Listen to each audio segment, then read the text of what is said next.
Welcome to this episode of the DNF1 podcast. In this episode, we cover the latest news and the hot topics surrounding Formula 1. We update on the situation regarding coronavirus and how it's affecting the races, and we also give our thoughts on the 2020 season and predictions for the upcoming Australian Grand Prix.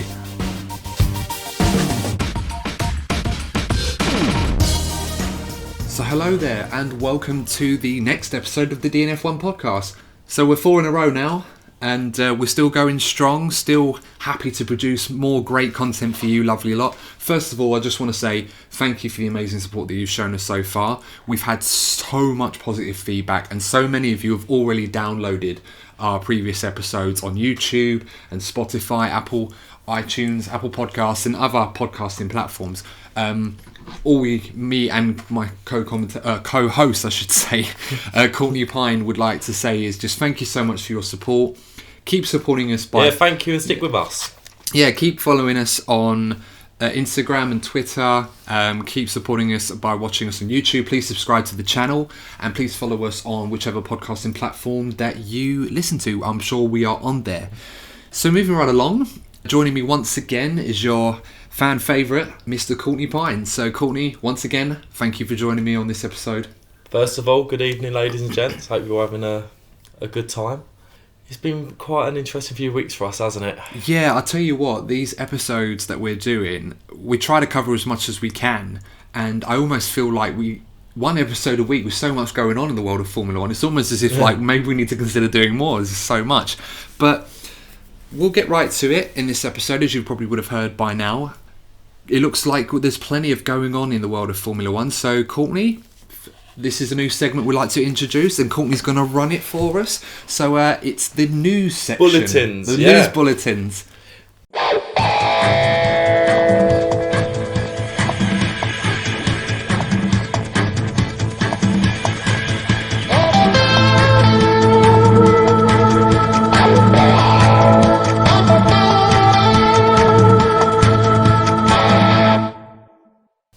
So, we're going to start off where we left off in the last episode, and we're going to talk about everyone's favourite thing, which is the coronavirus. Yay! God clap! So, as a result of this lovely virus, the Bahrain Grand Prix has now become a participant-only event. So, no one will be allowed in the crowd.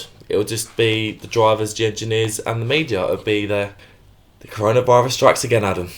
Yeah, I mean, we talked about this last week, and it is a serious issue. I don't think anyone thought that this would be something that would go away after what happened with China, when about a month ago or so they announced that the Chinese Grand Prix would be postponed. Yeah. We did wonder if other Grand Prix would have to go down that route, consider either postponement until the situation is under more control, or perhaps having races behind closed doors that we're seeing in other events, like football, for example, particularly in Italy, where is the biggest outbreak in Europe so far in Italy. Last night, Juventus and Inter Milan.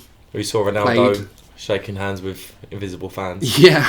It's pretty much what Man City players do on a weekly basis. But no, we're not going to banter them too much as we like to. As an Arsenal fan, they're probably going to destroy us on Wednesday night, so I'm not looking forward to that too much. Yeah, well, we'll see.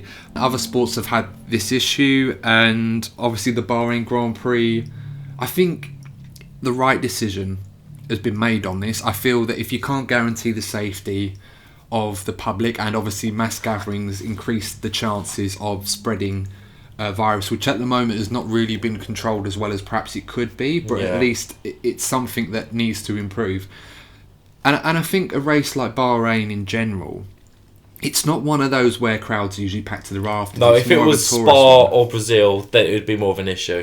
Yeah, absolutely. And it's had a history of races where there's been protests from the public.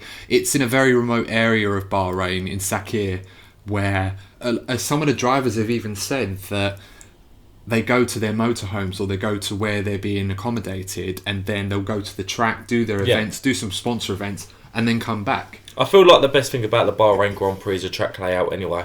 Yeah, I mean, it's changed a lot. I mean, do you remember that year where they had the larger track layout, and the lap was like over 2 minutes long? Oh no. It had that twisty sector, and everybody hated it. I prefer it now at night as well. Yeah, it's much better as a night race. Yeah, I think the right decision has been made on this one. I was looking at online to see what the statements was, and I wouldn't say it was a sensitive issue, but I'm a bit concerned if other Grand Prix are going to follow suit on this one. So I was just looking online and I found a quote that was taken from the Bahrain International Circuit organisers. Right. And they mentioned as follows: in consultation with our international partners and the Kingdom's National Health Task Force, Bahrain has made the decision to hold this year's Bahrain Grand Prix as a participants-only event. As an F1 host nation, balancing the welfare of supporters and racegoers is a tremendous responsibility. Given the continued spread of COVID-19 globally, convening a major sporting event which is open to the public and allows thousands of international travellers and local fans to interact in close proximity would not be the right thing to do at the present time. But to ensure that neither the sport nor its global supporter base is unduly impacted, the race weekend itself will still go ahead as a televised event. Now, make of that what you will, but that's pretty cut and dry, and it's the right choice. Yeah, it's the right choice. I mean, if you can't guarantee the safety of the public and the fans that are going out there, and as disappointing as it will be for some of them that like to travel there, because it's one of those circuits that a lot of British fans in particular like to travel to. Lewis's best fans. That's going to be an interesting podium. You're proper speech. on this Lewis best fans thing, aren't you? It's funny, and do you know what I said on Twitter the other day? I said that awkward moment. Have you seen that meme? That awkward moment where Lewis will win the race in Bahrain, go on his podium speech. I'd like to thank my best fans and everyone for coming out. And it's literally that guy on the balcony playing DJ, and he's got the three of them dancing underneath. Right? Can I just say, okay? If you win as many races as Lewis Hamilton does, you start running out of things to say, wouldn't you? Well, it'd be nice. Running out of things to say. You ran out of things to say after about 30 wins. He's up to, what is it, 84 now or 83? I think mine be, thanks for coming along, lads. Yeah, thanks for coming out. I hope you had a good time. Peace out. I'm going to get a beer. That's just, wouldn't it? That'd be my Lewis thing. is an Arsenal fan. Well, saying that, he was wearing a Barcelona top the other week for El Clasico. Yeah, and, but that was more of a marketing thing, wasn't it? Well, not so good for Barca because they lost that game. And Carlos Sainz, who's a Real Madrid fan, saying, Lewis, we need to talk. And he didn't reply. No, he didn't. Lewis was not keen. I don't think he really bothered, to be honest. I mean, it was all marketing, wasn't it? Yeah, but it's all good and fun. But yeah, I mean, there have been other races that I feel that may be impacted. Most notably, the Italian Grand Prix could be at risk later on in the season. Well, let's hope the situation starts to improve before then. You know, that is still quite a few months away. Absolutely. More nearer the time, obviously, the Australian Grand Prix. There's been a lot of press over whether or not that's going to suffer a similar. Still, but don't. At the moment, it's a lot more positive on that front. Yeah.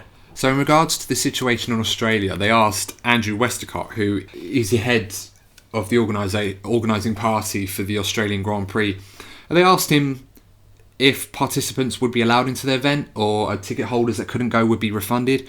He basically said, not a chance. He was quite defiant. Yeah. He mentioned that, interestingly, this weekend was the T20 Cricket World Cup final for the women's between Australia and India, and it was hosted at the MCG, which is the Melbourne Cricket Ground.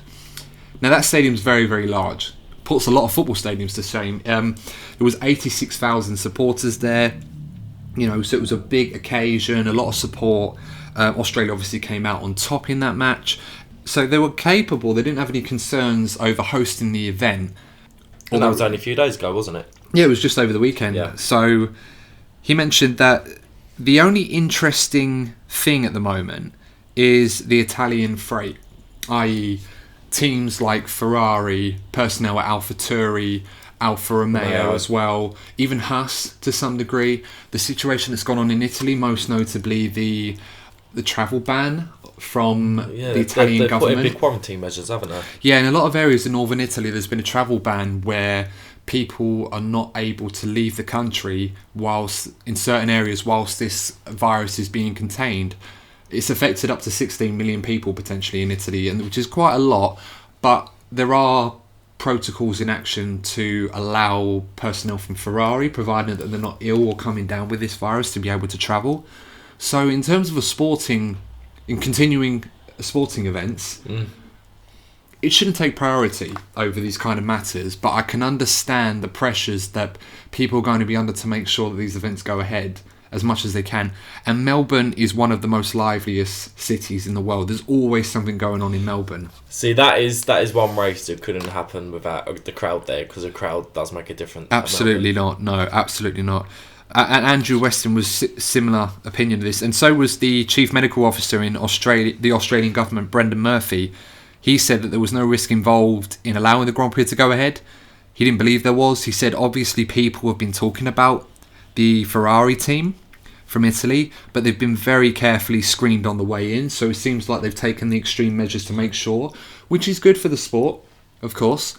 I mean, I want these events to go ahead. I don't want everything to come to a standstill to this, but I understand that priority and precedence has to take place in terms of protecting and securing the safety of every one of us, really, over a sporting event. I feel there just needs to, look, I'm no politician, but there does need to be a balance between being sensible with this and then not letting this completely destroy our everyday lives. No, absolutely not. And that's the important thing. We'll go on as best as we can, and if sport has to take a back seat in order to, then so be it. Yeah. You know, sport will carry on. It's not the end. It's a shame because we've been waiting so long. The winter breaks almost feel like an eternity in their own right. And given how the season is extending and winter testing is becoming more publicised and followed, it's amazing the coverage that you get for testing compared to 3 or 4 years ago, even as early as that. Social media's helped a lot with that, though, hasn't it? It has done, yeah. And everyone, the season just feels a lot more closer to us than it ever has done before. Yeah. The breaks don't feel as long, although you tell that to a hardcore F1 fan, they'll be sitting there in a cold sweat thinking, is it race week? Is it race week? Well, guess what, guys? It's race week. I've been vigorously updating the Instagram page with that, so... Yeah, absolutely. And ladies and gentlemen, I've got to ask, please do support us on our Instagram and Twitter pages, although Courtney's doing a fantastic job so far on the Instagram. I've been giving him shit on this ever since we started this, and he's come up trumps now. So, he does work hard on this. He does put a lot of good content, so please do follow us. I must say I've been quite impressed with the results I've been getting on the quizzes. Yeah, how many? Do you know who's been partaking in the quizzes? Mainly obviously friends of mine, but I've got to say, like, there have been people that don't know much about F1, and they've been doing quite well. So well done to most of you that have been participating in the quizzes. Well, I don't mean to brag, but I've got 100%. Yeah, of course you. That goes without saying. I was like the first one. It's like, I'm like, and in Adam's defence, he has no idea about any content I put up, so he does get the questions right through merit. Yeah, I don't control that. This is a partnership. I know. I'm aware of a lot of this. I do talk quite a lot on these podcasts, but it's a 50-50 split on this. Courtney has his area of expertise and I have mine, and mine is I love the sound of my own voice, and Courtney just... I like the chip in and do things online. Exactly, there you go. There you go. There we go. See, what a team, eh? What a team. So, so I think the coronavirus situation, it's a developing situation. I think we need to reaffirm this public health message, because we've seen a lot of videos and a lot of pictures and a lot, especially in Australia, I think we should come to this, of people fighting and arguing with each other, trying to buy, of all things, toilet paper. Don't trigger me. Don't trigger me. I don't know if you've been on Facebook, but you go on Facebook, there's toilet fucking paper everywhere, mate. Everywhere. You have to edit out the swearing. There is toilet paper everywhere, and it's got to the point where there was hysteria about people stocking up during the coronavirus, but now you've got. But why toilet paper? I think it's the whole thing of obviously you're gonna have to do your ones and twos, aren't you? Yeah, but I mean, of all the things... Yeah, stock up on that. If they're stocking up on food, as well, then fair enough. Water and food, so you wouldn't have to go out as much. But I didn't realise the priority for a lot of people, particularly in Australia, was to wipe their arse. It's happening in the UK now, as well. But the thing is, it's got to the point where you've got people overreacting to a situation, and then you've got people overreacting to the overreaction. Yeah, no. So everywhere you look, you've either got hysteria about this virus, or people commentating on it, or spreading fake news about it. I just feel obviously it's proven, particularly to the elderly and people with underlying health issues, it's dangerous. But I just think the whole hysteria about this and And, you know, it was only a couple of minutes ago where I was praising what social media has done. Yeah. When it comes to coverage for sport and stuff. But I feel that in everyday life, there are people that love to spread panic and gossip, and I feel that social media encourages this quite a lot. And that's where we come in. There we go. We're putting things into perspective with sensible statements. The voice of reason. You know what really grinds my gears? No, we won't do that. We do that anyway. Yeah, I know. That's literally that. We'll do a podcast for that at some time in the future if this one sort of takes off. Well, we're getting old, Adam, so we'll start doing that. That'll be a future I feel project. like I'm the second youngest grumpy old man I know, and you're the youngest. Oh, you haven't met a couple more mates. Right there, Cameron. Do you know what? I'm surprised that guy's still your mate, to be honest. After What? years. No, I'll tell you what. He gives as much as he takes, and not in that way, you dirty buggers. Moving right along. So we're going to go on to the next bulletin. Yeah, I think we should reaffirm the health message though on Okay, then. coronavirus that we did. So Let's do this. First of all, guys, you know, half this is going to be common sense, but do bear with us. If you're going to listen to anyone, please do listen to us. Above all the fake news. First of all, wash your hands as often as you can. Sing happy birthday twice. Yeah, or think of another song for about 20-30 seconds while you're washing your hands. Be thorough, you know, make sure you go up the halfway up your arms and all that stuff just to make sure that your hands are clean. Can I chip in? Yeah, go for it. The most important thing I'd say to you is if you're going to buy a hand sanitizer, just buy one. Yes. Don't go buying that. Because I tell you what, I went over to a specific supermarket in my local area. Yeah. Looked over there every single day for one bottle. It was just empty every single time. So yeah, calm down, people. I mean, calm if down. you have to take the travel ones, like one or two is enough for one trip. You don't need to be going in there ransacking it. Because the ironic thing is, if you're going to buy in bulk and stuff like hand sanitizer, you're preventing other people from being able to protect themselves. People who could possibly need it more. Yeah, and also in the future, what you're doing is increasing the chance of other people to get it and contract coronavirus, which means that it's more likely in the future that it's going to be spread on to you. So come on, guys, let's all use our common sense here. Only take what you really need and be considerate to other people, because at the end of the day, the only way we're going to get through this without any serious issues is if we all do our bit together. Okay? I feel we just need to be protecting the more vulnerable. I'll tell you what, this is a great podcast for promoting good causes. I think this is what we do. We excel more at this than promoting the positive message to the public rather than talking about Formula One, which is what people sign up for. Who knows, maybe that's something we're going to go into in the future. The voice of reason. At times. The more you know. Okay. Do you want me to go on to the next one? Yeah, I think we should. So we're going to go from coronavirus to another topic that a lot of people love, and that is politics. Ooh. Okay, politics in F1. Who would have thought it? My favourite. Okay, so not long after the latest episode, every non-Ferrari based team put out a statement basically complaining about the FIA statement that we mentioned last week. So they're not happy that the information that is staying between the FIA and Ferrari. So that was news that came out. Was it Wednesday? Wasn't long after we. Yeah, they were very quick to respond on this. That's right. And I think for those of you that are probably wondering what's developed since then, so if you remember last week, I mentioned in our podcast that the FIA had put out a statement basically saying that they conducted the investigation, and between the two parties they'd agreed a settlement. So the FIA and Ferrari agreed a settlement which was not going to be disclosed under Article 4. It is a bit iffy. Yeah, it is a bit iffy.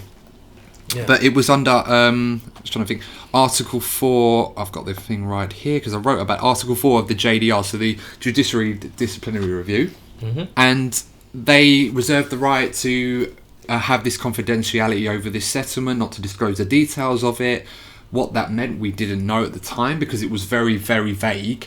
And that they found that the investigation was rather inconclusive. Ferrari were adamant that they'd done nothing wrong, they'd follow the rules accordingly, and the FIA was suspicious that wasn't the case. There was a rumour going around, or a suspicion, that Ferrari on the fuel flow meter, that the FIA were running a test on one of their sensors, they were able to gauge it Right. when the car was stationary, so that when the FIA conducted its investigation, they were able to manipulate the gauge in a way where it would produce the results that fit within the criteria the FIA required to deem it legal.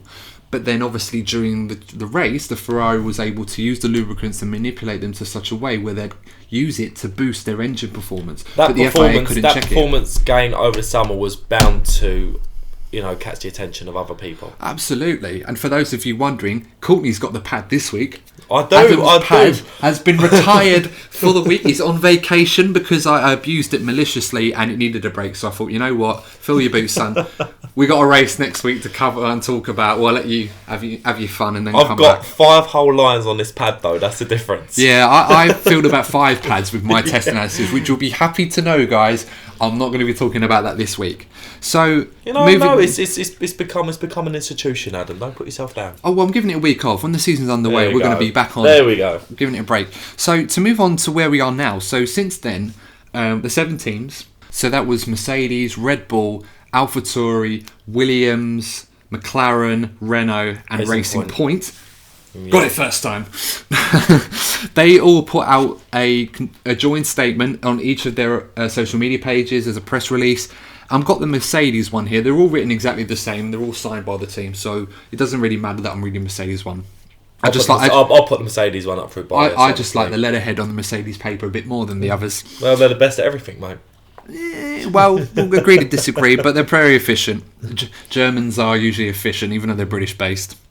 Anyway, so the Mercedes, or the joint statement I should say, says, "We, the undersigned teams, were surprised and shocked by the FIA's statement on Friday, 28th of February, regarding the conclusion of this investigation into the Scuderia Ferrari Formula 1 Power Unit. An international sporting regulator has the responsibility to act with the highest standards of governance, integrity and transparency.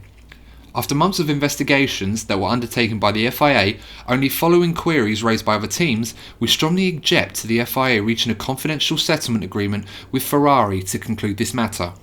Therefore, we hereby state publicly our shared commitment to pursue full and proper disclosure in this matter, to ensure that our sport treats all competitors fairly and equally. We do so on behalf of the fans, the participants and the stakeholders of Formula 1. In addition, we reserve our rights to seek legal redress within the FIA's due process before the competent courts." So, it's a very adamant and defiant statement from all the teams.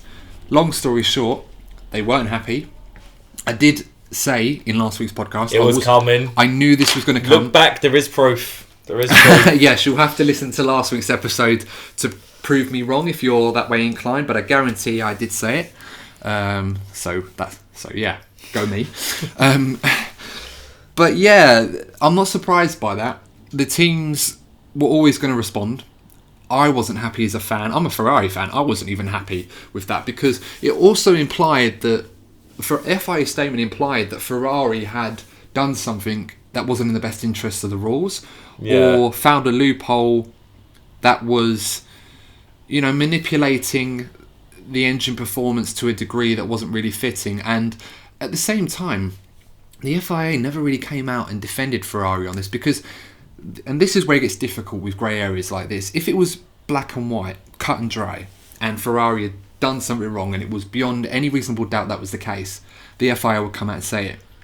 What I didn't understand is because it was inconclusive and despite their suspicions they couldn't categorically prove that Ferrari had done something wrong, why didn't they just say that as it was, or say, we didn't find anything wrong with the car despite our early suspicions, therefore draw a line in the sand and just say that that's it. Ferrari, that's why they can't be surprised by the backlash. No, innocent until proven guilty. And this isn't me having a rant saying, I'm a Ferrari fan, this is like a wild goose chase.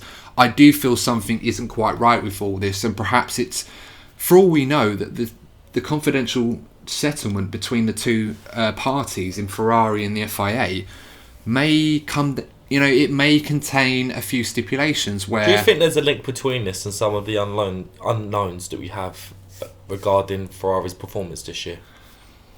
Possibly. I mean, first of all, I would say it does seem like something isn't quite right with what Ferrari are doing with their engine, whether or not it's a grey area or it's a loophole, or they've managed to cleverly find a way to operate within the rules, but also at the same time expose a flaw in the regulations set up by the FIA. Yeah. The second thing I did find when I read that statement was, if it's so cloudy and so inconclusive and they want the support of the other teams in this matter to find closure and move on with it, why not disclose the investigation and the reports into all the findings that they had made with this Ferrari Power? Because I'm sure it was a long and sought out investigation. Why not just publish that to the other teams to say, look, this is what we did, these were the investigations we carried out, and these were our results. Despite our suspicions, we could not come to a conclusion that Ferrari were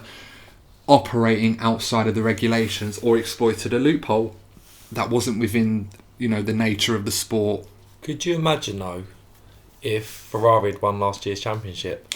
Well, this is it, and I suppose in a way this is why it kind of makes it easier, and it's not like a really massive sort out issue yet. This, for all we know, this could be something that the FIA want to orchestrate. Maybe this is the tactic they wanted to go down to get the other teams to respond so that, for what comes next. Now, moving on to what comes next, the FIA did respond, and this is what they had to say. The FIA has conducted detailed technical analysis on the Scuderia Ferrari Power Unit, as it is entitled to do for any competitor in the FIA Formula 1 World Championship. The extensive and thorough investigations undertaken during the 2019 season raised suspicions that the Scuderia Ferrari Power Unit could be considered as not operating within the limits of the FIA regulations at all times. The Scuderia Ferrari firmly opposed the suspicions and reiterated that its power unit always operated in compliance with the regulations. The FIA was not fully satisfied, but decided that further action would not necessarily result in a conclusive case due to the complexity of the matter and the material impossibility to provide the unequivocal evidence of a breach. To avoid the negative consequences that a long litigation would entail, especially in light of the uncertainty of the outcome of such litigations and in the best interests of the championship and of its stakeholders, the FIA, in compliance with Article 4 of its Judicial and Disciplinary Rules, otherwise known as JDR, decided to enter into an effective and dissuasive settlement agreement with Ferrari to terminate the proceedings. This type of agreement is a legal tool recognised as an essential component of any disciplinary system and is used by many public authorities and other sports federations in the handling of disputes. The confidentiality of the terms of the settlement agreement is provided by Article 4 of the JDR. The FIA will take all necessary action to protect the sport and its role and reputation as regulator of the FIA Formula 1 World Championship. I think you deserve a drink after reading out that statement. I feel like I need one. Got any Corona in the fridge? So the FIA have responded with that statement.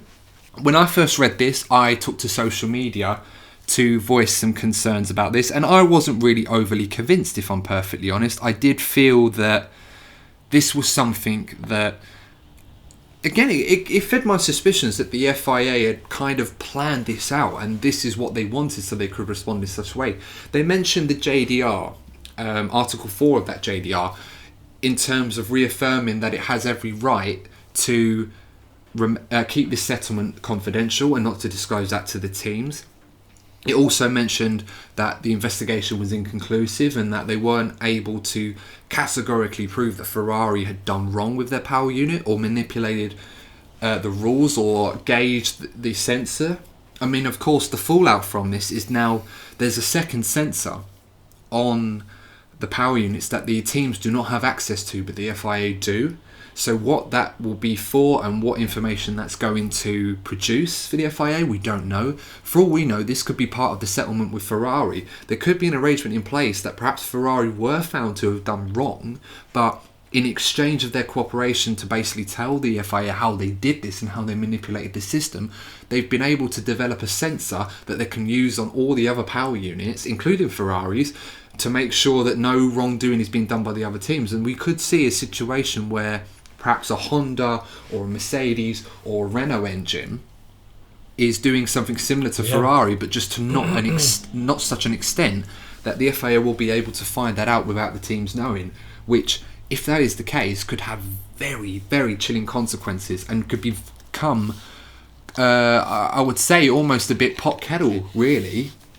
that Ferrari could have contributed to helping the FIA uncover more teams and more engine manufacturers that are not operating within the rules. Of course, would be massive news, particularly with 2021. Yes, there's going to be a lot of resources going into not only this season but next season, and if this news, as you say, develops into something bigger, it's going to have massive implications for the sport, really. Yeah, and I don't think this is the end of this. And no, far for from me, as a fan, and this is me not wearing my Ferrari cap. This is me as a Formula One fan in general. But if the FIA cannot prove that Ferrari have done wrongdoing, even though the suspicion is there, why have they not either gone out and just said, even though we feel Ferrari have done wrong, we cannot prove it, therefore the investigation is closed, that's it. Whether the teams accept that or not is one thing, but secondly, in addition to that, why not publish your investigation findings or your report on what you did find, if anything, so the teams could look through this and say, okay, they did this, they did that, you didn't come back with anything, let's move on. Because the thing in the past, there have been plenty of innovations made by teams on their cars, engine or not engine related, that have been investigated, and the FIA have not been able to prove that they've been wrongdoing. I mean, for example, quite an obvious one that comes to mind is the movable aero parts about 5 or so years ago that the Red Bull team used to use back during their era of dominance, where there was rumours saying the front wings used to move under different loads. I was always watching those. Yeah, and it looked for all the world that though they did move under certain loads when they're not supposed to. They used to wobble, and they did all the tests, they did all the usual stuff, even the old-fashioned one they used to do to test loads on aero parts when they'd stick like 20-kilo sandbags, and no, we're not talking about the ones Mercedes drop off after testing, just actual sandbags, to see if the wings would bend on either side when you add load on them. And obviously that was there to improve aero performance and airflow under the car moving at high speed and through the corners. But the FIA weren't able to categorically prove that. And so the matter just got left alone. See, that sounds familiar. And stuff with diffusers back in the 2009-2010 days with Brawn and Red Bull as well. Stuff like that where it seemed like they were breaking rules, but the FIA couldn't prove it. And they come out and said, look, that's it, matter's closed, done, and moved on. With this one, it seems that there's a long way to go in this. Now, I don't know if this is the FIA's plan. After all, they aren't stupid people. Very intelligent people. So maybe this is a tactic or a ploy to see where we go with this. And obviously it's best to just keep our eyes on the news, because this is a developing situation that's going to change.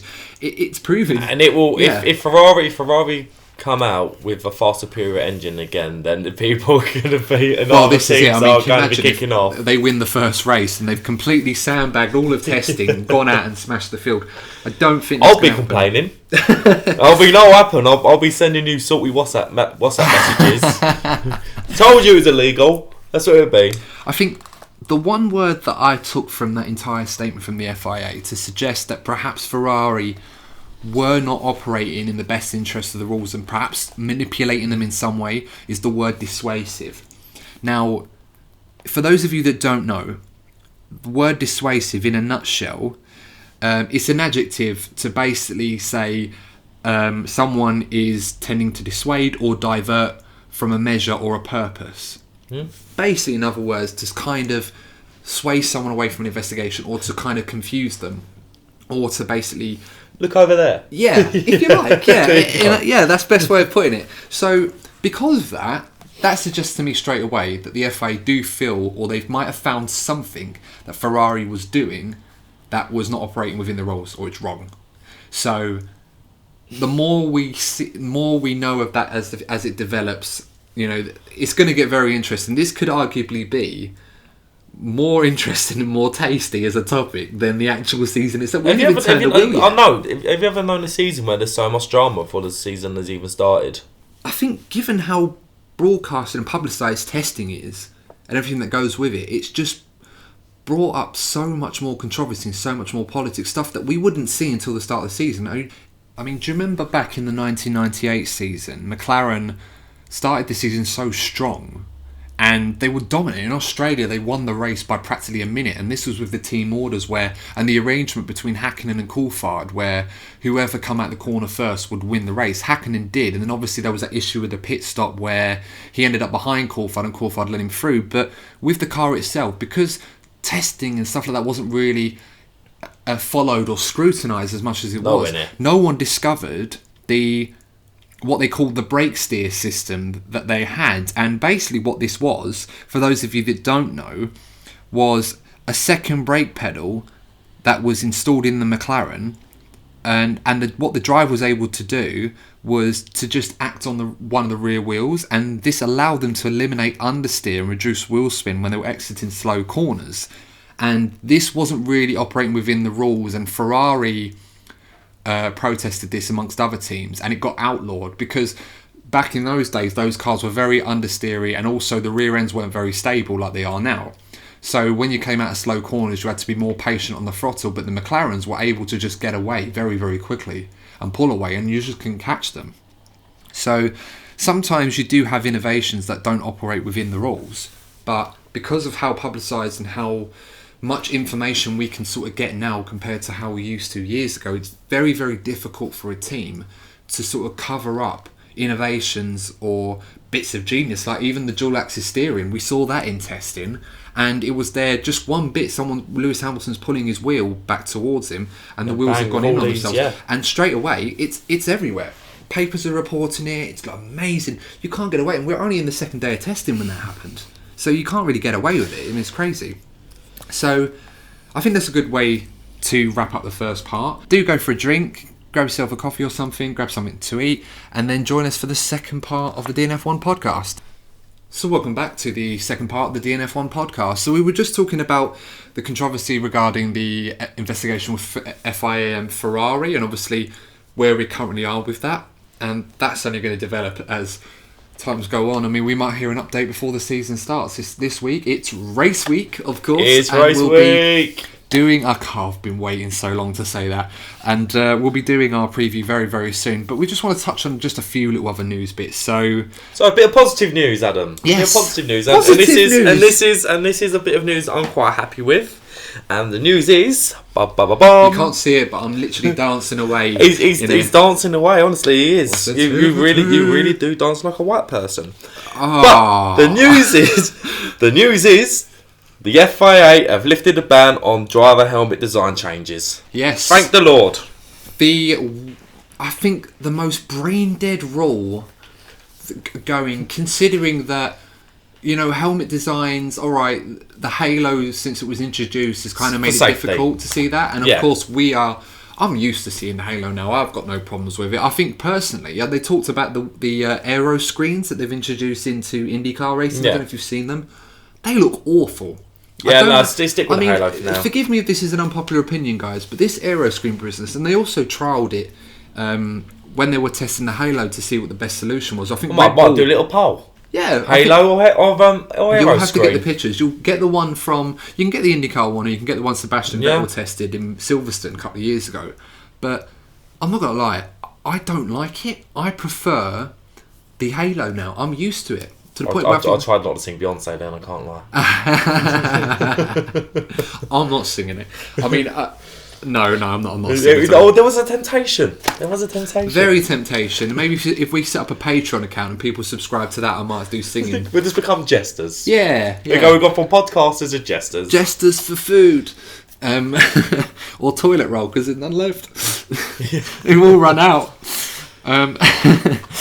But the helmet designs have changed now. So some of you that have been following F1 like we do probably realise that a lot of drivers actually had a few more than just the one mandatory change that was allowed. But there were little changes though, weren't they?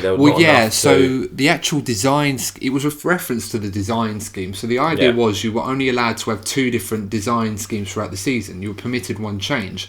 Now, you might get some drivers that had a completely different helmet in terms of how the colour scheme was. It wouldn't really go against the rules. So, for example, there was quite a famous one with Danny Kvyat. Wasn't able to race with his Russian Grand Prix helmet because he'd already had one extra change in the season. What a dead rule. And you know what? And it's those kind of rules that makes F1 known as an old man sport. Yeah. And that's a problem. Yeah, I didn't understand why, because they said that the fans would have a hard time recognising the drivers. I think, the number on the cars to give away. I like that. That was a good addition. Yeah, and also if you're seeing the car, it's a 50-50 chance that you're going to get the right guy, and the numbers will just tell you it is anyway. I don't know many fans, new or old, to Formula One that couldn't tell the difference, to be honest. It was a silly rule. Because I've got to admit, like the one thing that made the Vettel era of Formula One interesting is that the leader of every single race had a different helmet each time he led. So you could kind of that was Seb on his own. I mean, Sebastian Vettel, even when this rule was in place, always seemed to have a new helmet every other race. There's a different driver leading the race. It's just a different helmet design. It's just Seb. With his blown rear diffuser, bastard, he's leading the way. Of course, he's driving for the Scuderia now, so... Yeah, he's doing great, isn't he? Yeah, lovely. Yeah. Hopefully we can see him at the front with Charles anyway.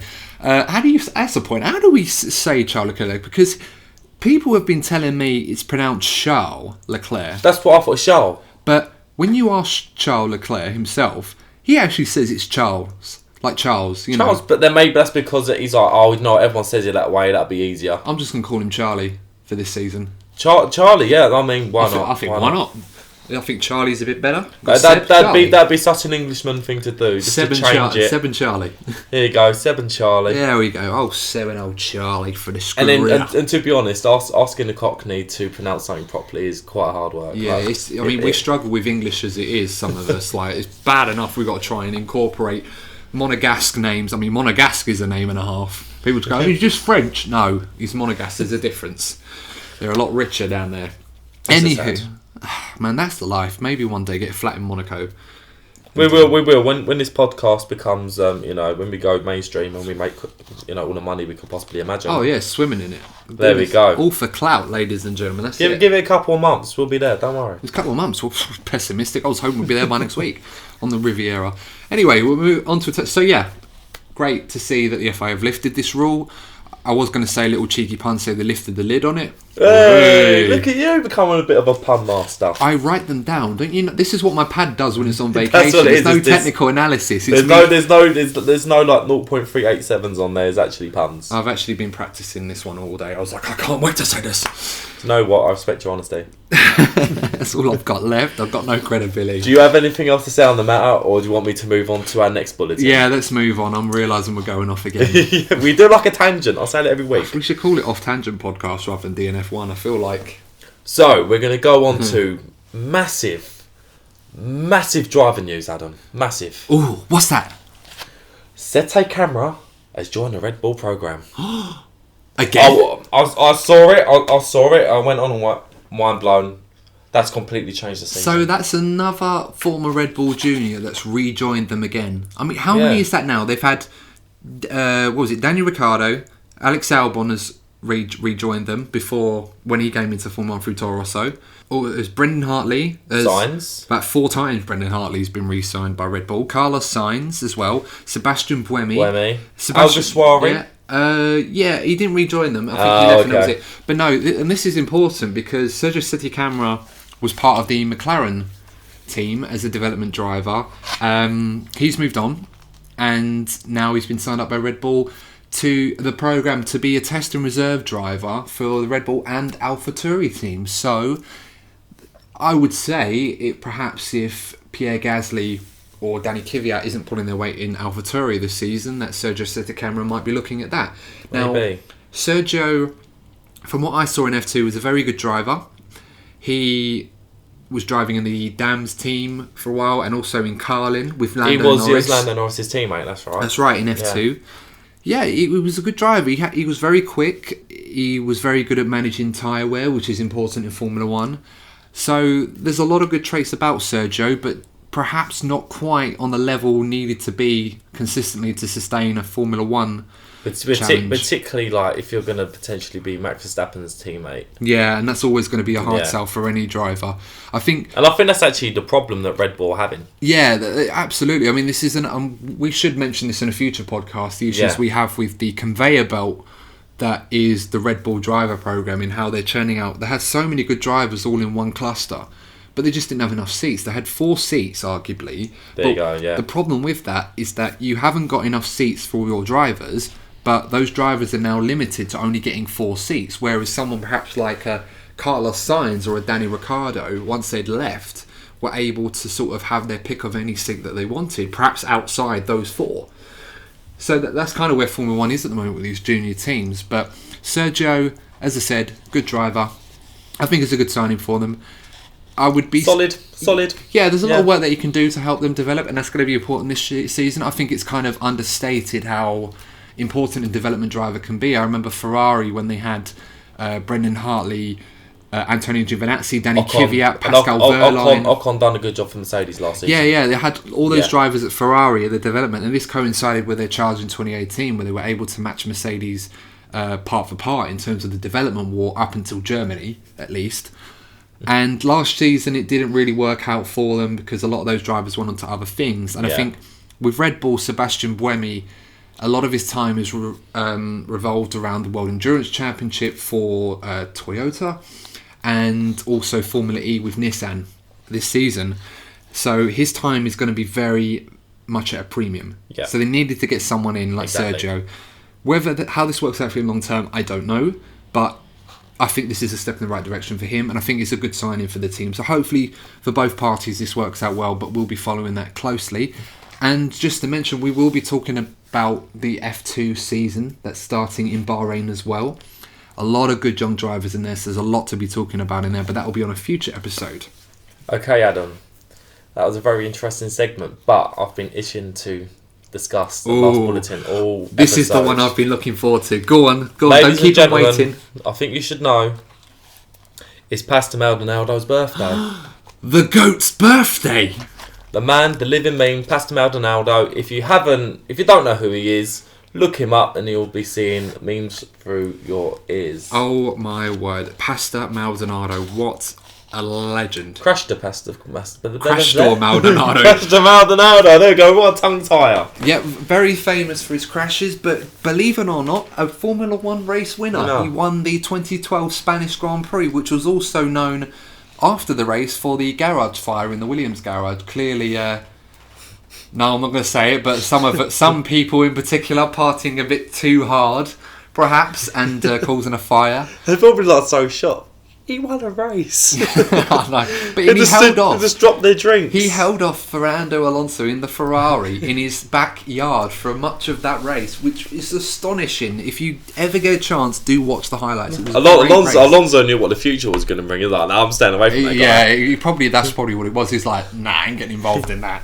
It was a championship challenge Alonso had. Unsuccessful, of course, but I think he made the right decision to stay well behind Crashed or Maldonado.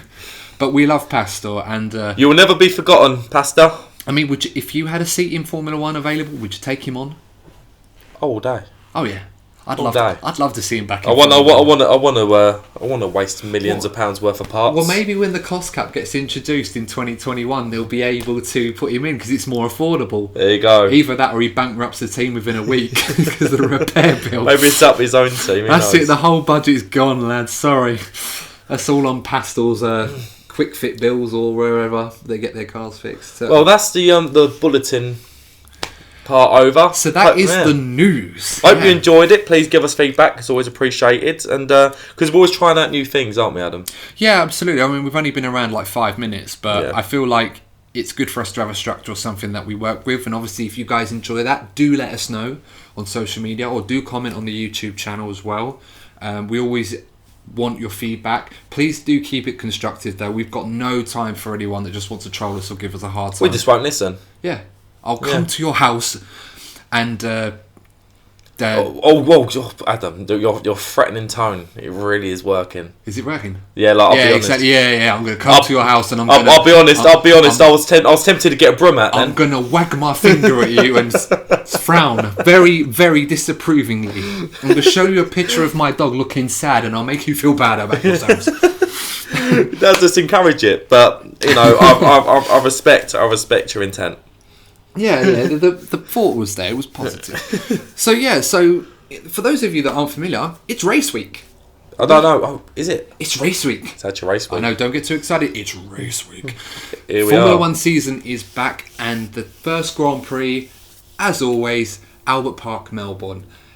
So, Courtney, are you excited? Of course. Great. Great. Oh, I thought you were going to say something clever there, but yeah, let's go with that. I'll be honest, I've done it on purpose. Is the Pope Catholic?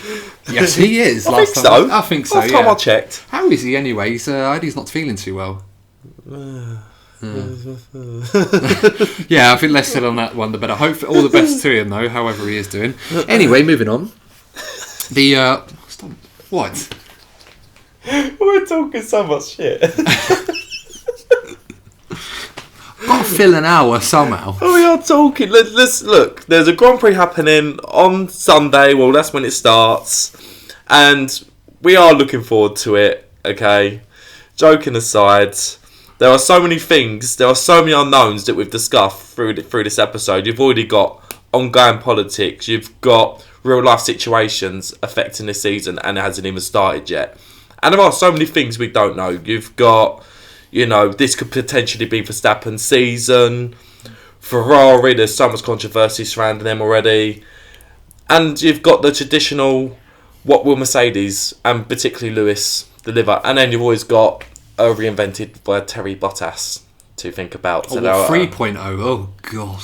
Yeah, I'm still not over the disappointing with 2.0. I mean, I love Valtteri, but it was almost such a letdown when he started the season so strong and then it just went away. It's like, we've talked about how Lewis is a slow starter, but the guy didn't get out of second gear, and yet he'd won so many races. The season was practically over after Canada.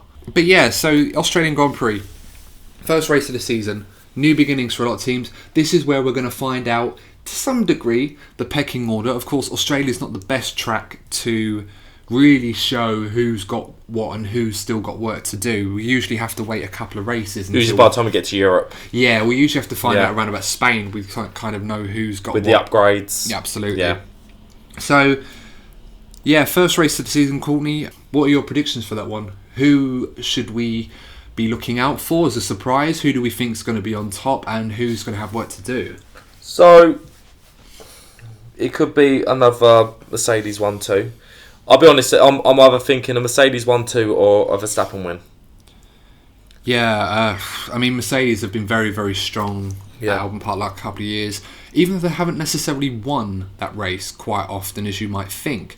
2017 and 2018, if you remember rightly, Ferrari and Sebastian Vettel, against all odds, had a quick car but not one to really win the race, but safety car instances and strategy allowed Seb to really get one up on them early in the season. And I think the Australian Grand Prix as a curtain raiser, it seems right for Formula 1 to be the curtain raiser. It's a fast circuit, I do like it. It's a tough circuit, circuit to overtake, very well known for its streak-like geometry, but it's also a circuit where, as the season opener, you really want to lay down your marker for the season.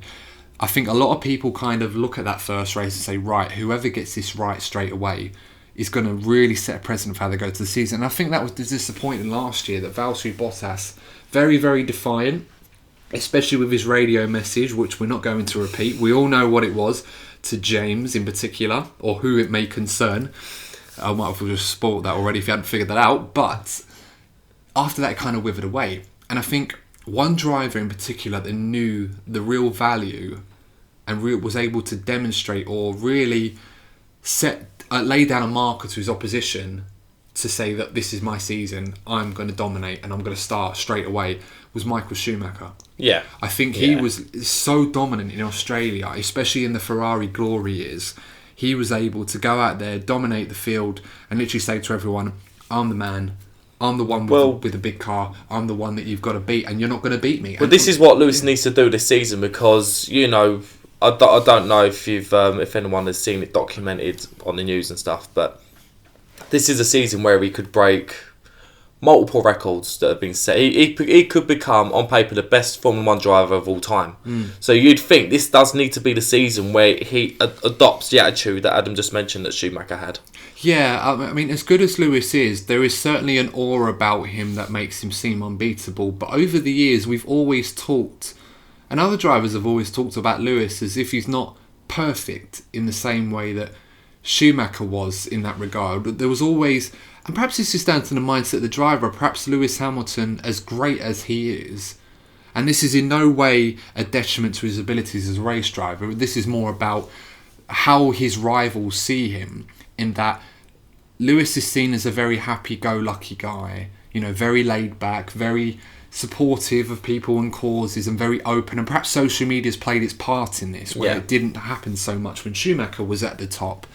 But there's always seems to be this vulnerability, or there's something in his perhaps a potential chink in the armour that could be exploited. The 2016 season, I think that's what a lot of other drivers are probably referring to. Yeah, and I think that season in particular, Rosberg, what was so brilliant about what Nico did is that the season ended in 2015 where Rosberg was dominant, and people always say with Lewis, he doesn't finish the season strong. Once the championship's wrapped up, it's almost as if like he's on autopilot or second gear.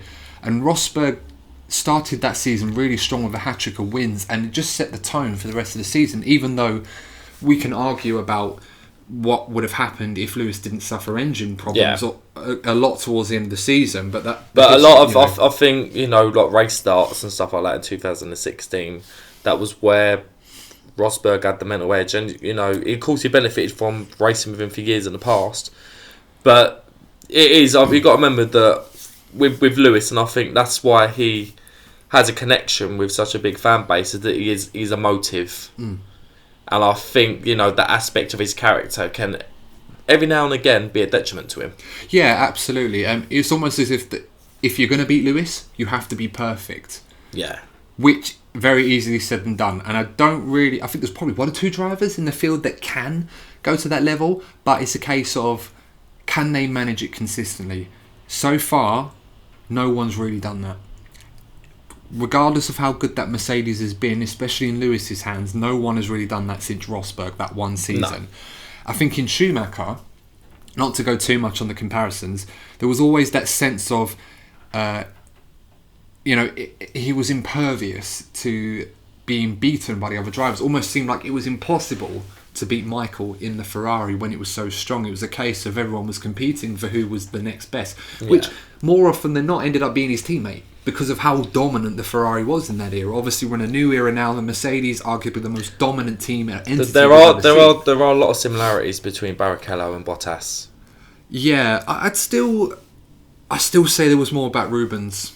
Maybe this is a nostalgia thing for me, but Rubens, being Michael Schumacher's teammate, was always going to be second fiddle to Michael, in the way that perhaps not so much at Mercedes, but in other teams, perhaps where you'd be second fiddle to a lead driver. But there was something about that Michael Schumacher-Ferrari partnership that I don't think has been really recaptured, despite the success of Hamilton at Mercedes. But there's always that talk that Lewis does seem beatable. The difference is, though, maybe that's true, but I don't see there's anybody there that can actually suggest otherwise. Absolutely, yeah. I can't see anyone out there really at the moment that has been able to do that or look like they could. We all counted on Seb Vettel and Ferrari, thinking that was going to be it, and perhaps it should have been in 2018. If anything, do you feel that his experiences in 2016 brought out maybe a Lewis Hamilton 2.0, because there was this threat from Vettel and Ferrari, and if anything, it gave him more reason to perform better? Yeah, I would say that's a very good point. Lewis, in the past, there's always been that vulnerability about him, as I've mentioned quite a lot already, but the last couple of years, even when Lewis has not been driving at his best, he's always been able to find ways to be top of the championship and winning races and finishing really well.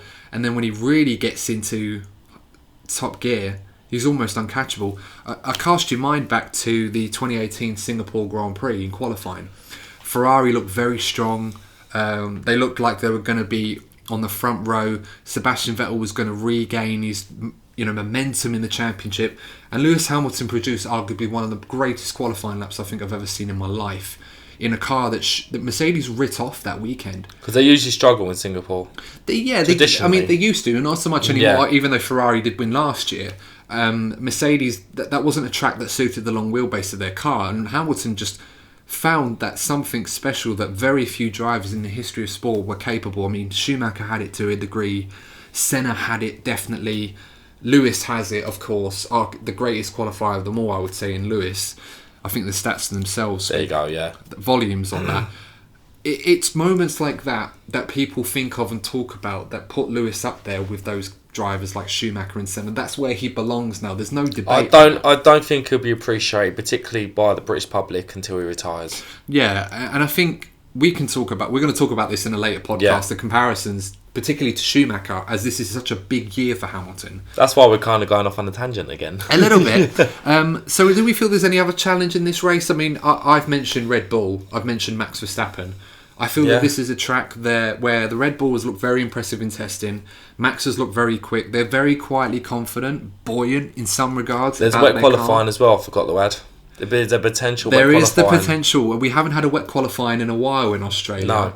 Since the Daniel Ricciardo and the Red Bull nearly getting pole and then Lewis crossing the line 10 seconds later. So that could mix things up. And I think 100,000 Aussies collectively sighing at the thought of seeing the Englishman just after the Ashes taking pole position in the home patch. But yes, a wet Australian Grand Prix would be a very interesting watch. I'm still quietly confident that Red Bull and Max Verstappen could bring up a surprise and win the Australian Grand Prix. But the other thing to bear in mind is we don't know what this new steering system Mercedes have. We do not know what that. That kind of went off the radar a little bit after it was introduced and everyone was talking about it. I'm guessing Mercedes perhaps still haven't got on top of how they want to incorporate it. I mean, Ferrari did mention they didn't really see many tangible benefits when they tried their own system. We don't know if that's down to the way Ferrari made theirs or if it really worked with their car. Mercedes, on the other hand, who knows? Maybe they put it to one side. They saw what they needed to see. That's what I love about this, though. There are so many unknowns. Absolutely. There are so many unknowns. Even Racing Point. Racing Point, that's another question. Yes. What about Racing Point before we go on to our other predictions? Yeah, Racing Point. I'm really excited to see what they're going to do. I'm wrong, but I hope so, but I don't know. I think Max is in the Red Bull. He's the main guy, is the main challenge. Okay, so I'm going to do just 2 more questions. So this question is from the Notix_26, and he asks first crash and first DNF of the season. Wow, that's a good question. I like that. Yeah. I thought we could. I mean, I can't say crash storm Maldonado, although if he was in the field, okay, I have my answer. Go on. It'd be between the 2 Haas drivers. Oh, who do you think? Which one? Yeah, there we go. So, I reckon it'll be Magnussen going into Grosjean. And who do you think would be do not finish, or do you think both of them might be taken out? I reckon it could be both. Oh, I'm going to be very unpopular. Yeah. And I remember what happened last season. Actually, no, I'm not going to be unpopular in this regard because I was thinking about Daniel Ricciardo when he lost his front wing at the start and he drove over that bump. Yeah. But they flattened that area out now. They've made it like rubbery asphalt. I bet they have. Yeah, they have. I'm going to say Lance Stroll. I think someone's going to tag him into turn 1. It's going to send him spinning in the Racing Point. Someone's going to target that pink Mercedes. Yeah. Hatred. Yeah. Just take it out. That's the best way to stop him. So the last question, this one's from James_Ferrari fan, and he asks a very interesting question actually. So I'm going to ask you this one, Courtney. Mm-hmm. He says, who do you think Ferrari have prioritised this season in terms of the way the car's designed for the championship? And do you also feel that if the other driver performs better by the time we get to Spain, will Ferrari change their priorities to back them for the rest of the season? Well, I've seen rumours online, obviously online speculation, that the car's been built to suit Vettel better. I've seen that. But I wouldn't be fully surprised to see them favour Leclerc to start with, because the momentum was with Leclerc, particularly the second half of the season. And after Monza, after seeing him, he was the hero, wasn't he, at Monza? And after seeing it, I thought it's going to take a lot for Vettel to come back from this. So Vettel needs to start strong. And you're right, if it comes to Spain, I think they will probably stick. If Leclerc starts strong, I think they'll stick with Leclerc. I just feel, he's younger, he's got more potential.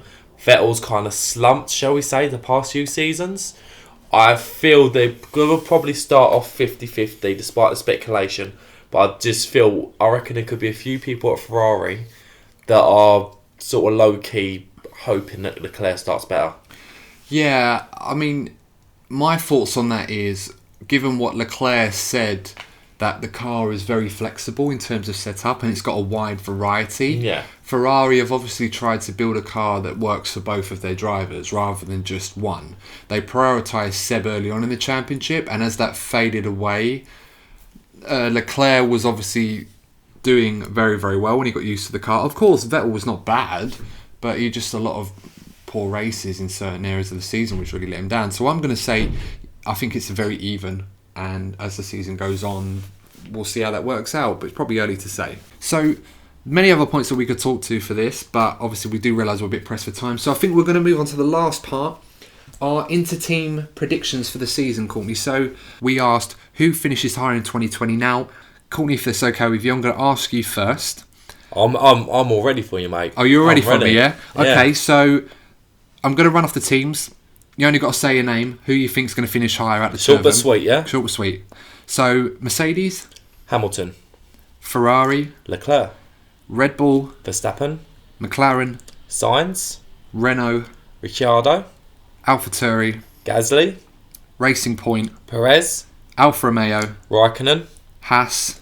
Magnussen. Aquafresh car? And good old Russell. I thought I might catch you out there. Wait, have you literally copied my one? I said to you, we discussed this earlier on. We'd come up with the same answers. Oh, for goodness sake. We come up with the same answers. So, just to recap, ladies and gentlemen. So, Mercedes, me and Courtney have gone for the same here. So, I'm just going to read and through this isn't fixed at all. No, we literally sent this to each other. I remembered now. Almost forgot about it. So, yeah, Mercedes. If you have any doubts, I have a screenshot here. So, Mercedes, we've both got Hamilton down. We've both got Leclerc to win it for us. So Adam's response was a rude word beginning with B, and let's see if you can guess it. Amount of people are probably going to say one word. It's probably not that. Think, hold on, that's not how it's spelled. Silence. He's silence. Knows I just is that a bad word? I think so. I think so. Because I'm worried now. I don't want to put that out. Well, maybe you should, maybe you should do your research on words before sending them to me, because I will like expose you. I didn't think you'd put them on here. Oh, come on, mate. You know what? 15 years now, you should know better. I'm not including that.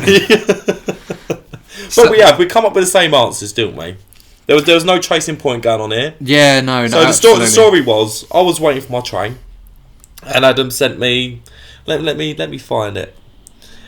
He went, when you have 5 minutes, let me know your predictions this season between the teams, and I add them to the YouTube video for the podcast tonight. So I got back, I sent in my answers, and then he said the possible expletive, and he went, you literally picked the same as me. So there we have it. All right, great. Okay. Well, yeah, so that's our predictions on there. Let us know what you guys think for the season, who you think is going to come out on top between the drivers. So, yeah, I think that's a great way for us to round off this episode. Sounds good to me. I think we've just been over an hour, so we're not too bad on time. We managed to stick to it despite going off on a tangent over and over again. So, yeah, it's looking really, really good for the season ahead. I'm really looking forward to the Australian Grand Prix. Let us know, guys, your predictions, who you think is going to win in the comment section. Do follow us on Instagram. We are DNF1_podcast. Twitter, the same handle. I'm practicing now. Twitter's the same handle, DNF1_podcast. And also on YouTube as well, DNF1#podcast. And also follow us. We are on all podcasting platforms, major ones: Spotify, Apple Podcasts, Google Podcasts, Stitcher, iHeartRadio, and Alexa TuneIn, amongst others. Do have a very good week, ladies and gentlemen. Enjoy the Grand Prix, stay safe, and we will see you next on the week. next one. See you later.